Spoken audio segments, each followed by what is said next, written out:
এই ঘৰটোলৈ মই অকণ সোমাই যাব খুজিছিলোঁ। মালিক আছে নেকি? নাই কোন আছ মালিক? এইটো মানুহৰ ঘৰ, এইখন তেওঁলোকৰ বিচনা, এইটো তেওঁলোকৰ বাৰান্দা।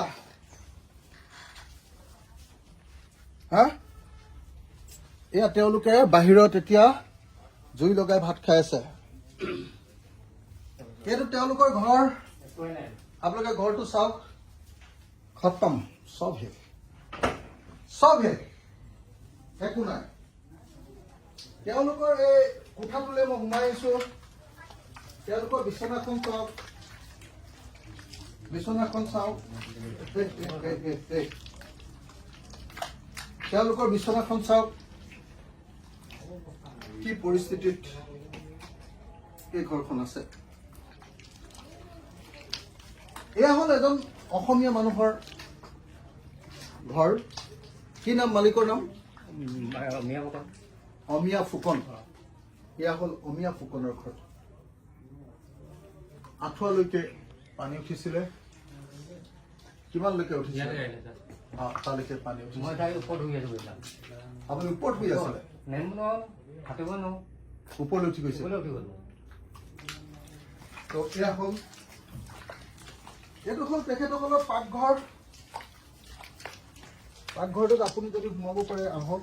চব কাপোৰ শেষ, চব কাপোৰ শেষ। এইবিলাক লেপটপ এইবিলাক চব পেলাই থৈ দিছে। এইটো হ'ল তেওঁলোকৰ পাকঘৰ। মুখ্যমন্ত্ৰী ডাঙৰীয়া, মুখ্যমন্ত্ৰী ডাঙৰীয়া, এইখন কোৰেৰে মালিকে ঘৰটো চাফা কৰি আছে। আপুনি চাওক কলৈকে পানী উঠিছিলে। এই ঘৰটো চাফা কৰিবলৈ টকা 15,000 হ'ব নেকি? আপুনি নিজে ভাবক। টকা 15,000 এই ঘৰটো চাফা কৰিব পাৰিব নেকি? সেইটোকে আপুনি ভাবক। ইয়াত দৰ্জা ভাঙি তলত পৰি আছে।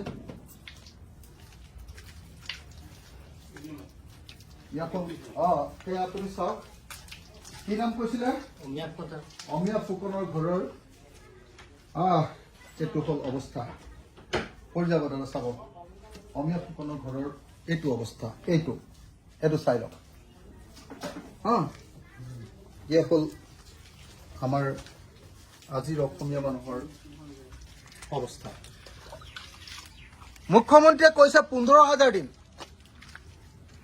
মই কৈছো আপোনাৰ ঘৰত যদি তেনেকুৱা লেবাৰ আছে পঠিয়াই দিয়ক, যে 15,000 মোৰ ঘৰটো, মোৰ গাঁৱৰ মানুহৰ ঘৰটো চাফা কৰি দিব।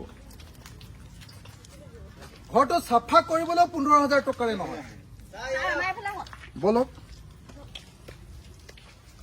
এটা এটাকে ঘৰ আপোনালোকে চাওক। কেঁচা ঘৰ, পকা ঘৰ, যিকোনো এটা ঘৰ।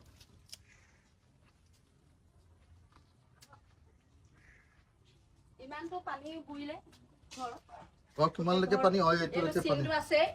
এইটোলৈকে পানী উঠিছিলে, এইটোলৈকে পানী উঠিছিলে। এইটো ঘৰৰ ভিতৰত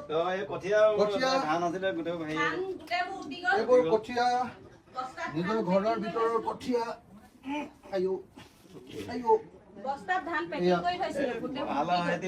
কঠীয়া, এইবিলাক ঘৰৰ কঠীয়া, ঘৰৰ ভিতৰত কঠীয়া। এয়া বিচনা, এখন বিচনাৰ অৱস্থা। এখন তুলিখন,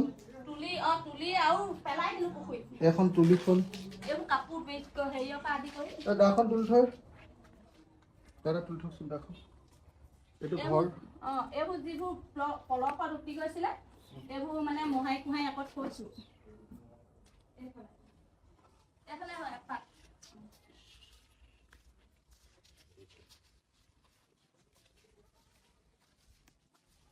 কলহত উঠি যোৱা কাপোৰ কলহত লগাই পেলাই দিলো। আকৌ এইফালে বিচনাবোৰ হেৰি কৰি থৈছো। এইফালে ৰুমটো অৱস্থাই নাই। ৰুমটো চাফা কৰি থৈছো। ছাগলী গঁৰাল, হাঁহ গঁৰাল, কুকুৰা গঁৰাল এইবোৰ আঁতৰি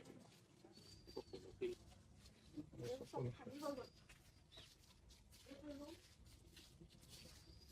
এইফালে ৰুম এইবোৰ একোৱে নাই এতিয়া শুবলৈ পাতি এটা পাৰিবলৈ জেগা এডোখৰ নাই একোৱে নাই এই ফ্ৰেমকেইটা থাকিলা নাই এতিয়া শুবলৈ জেগা এডোখৰ নাই বেলেগত থাকিব এয়া হ'ল বিচনাৰ অৱস্থা একোৱে নাই এখন বিচনাৰ অৱস্থা তুলি এখন নাই ইয়াৰ ওপৰখন শেষ লাইট হৈ এখন গ'ল নাই লেপ তুলিবিলাক তুলিটো শেষ একোৱে হৈ নাই গ'ল কাপোৰ কানিবিলাক শেষ হৈ গ'ল আপোনাৰ ঘৰৰ নামটো কি মোৰ নাম পলি গগৈ পলি গগৈ ঘৰ মানুহজনৰ নাম উমাকান্ত গগৈ